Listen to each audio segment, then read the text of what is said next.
సుమారు 500 ఏళ్ల తర్వాత శ్రీరాముడు తన స్వస్థలానికి తిరిగి వస్తున్నారన్నారు బీజేపీ ఎంపీ అరవింద్. కులమతాలకు అతీతంగా అయోధ్య రామాలయ ప్రాణ ప్రతిష్ఠ వీక్షించాలని పిలుపునిచ్చారు. గతంలో అయోధ్య రామ మందిరంపై సెక్యులర్ వాదులు ఇష్టారీతిన మాట్లాడారని విమర్శించారు. బాబ్రీ మసీదు అని పేరు పెట్టిందే కాంగ్రెస్ అని విమర్శించారు అరవింద్. సుమారు 500 సంవత్సరాల తర్వాత రాముల వారు పుట్టిన స్థలానికి రావడం జరుగుతుంది. ఈ సమయంలో బతుకున్న వాళ్ళందరూ అదృష్టవంతులే. రామ జన్మభూమి పునర్వైభవం చూస్తున్నాము. రాముడు 500 సంవత్సరాల తర్వాత వాపస్ అయోధ్యకు వస్తున్నాడు. ఈ కార్యక్రమాన్ని మనము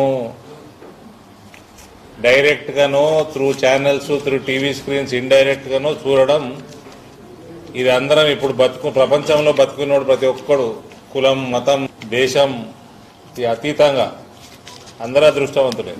రాముల వారి కోర్టులో నడిచినప్పుడు, కోర్టు డెసిషన్ వచ్చినప్పుడు ఆ సమయంలో సెక్యులర్ వాదులు చాలా మంది మాట్లాడిండ్రు. సెక్యులర్ వాదులు అంటే తెలుసు కదా, పార్టీల పేరు తీసుకోను అంతే. మందిరమే ఎందుకు, ఇక్కడ హాస్పిటల్ కట్టొచ్చు కదా, ఇక్కడ కాలేజీ కట్టొచ్చు కదా అన్నారా లేదా? 5 ఎకరాలు బాబ్రీ మస్జిద్ ఇచ్చారు కదా ఆడ అయోధ్యలో. ఆడ ఏం కట్టాలి మరి ఇప్పుడు మాట్లాడరు? ఆడ హాస్పిటల్ వద్దా? ఆ ధైర్యం ఉండదు. మళ్ళా ముస్లిం ప్రాపర్టీలో మాట్లాడే ధైర్యం ఉండదు వీళ్ళకి, ఈ సెక్యులర్ వాదులకి. టిల్ 1947-48 ప్రాంతం వరకు, ఆ టైం వరకు అసలు బాబ్రీ మస్జిద్ పేరే కాదు. 1947 తర్వాత కాంగ్రెస్ పార్టీ గవర్నమెంట్లోకి వచ్చినాక దానికి బాబ్రీ మస్జిద్ అని పేరు పెట్టి ఇన్ని రోజులు డ్రామాలు చేసారు.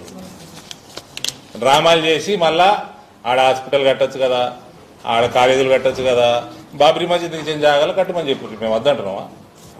డిమాండ్ చేయను మరి సెక్యులర్ పార్టీలన్నీ. హిందువులు ఎప్పుడైనా ఆ చరిత్రలో కూడా 500 ఏళ్ల కింద చరిత్రలో కూడా మంచి చేద్దామని పోతే ఉల్టానే అవుతున్నది హిందువులకి. హిందువుల ఐక్యత అందుకనే చాలా ఇంపార్టెంట్. అందరు ఐక్యంగా ఉండి ఆలోచించాల్సిన సమయం అందుకనే చాలా ఇంపార్టెంట్ ఇది.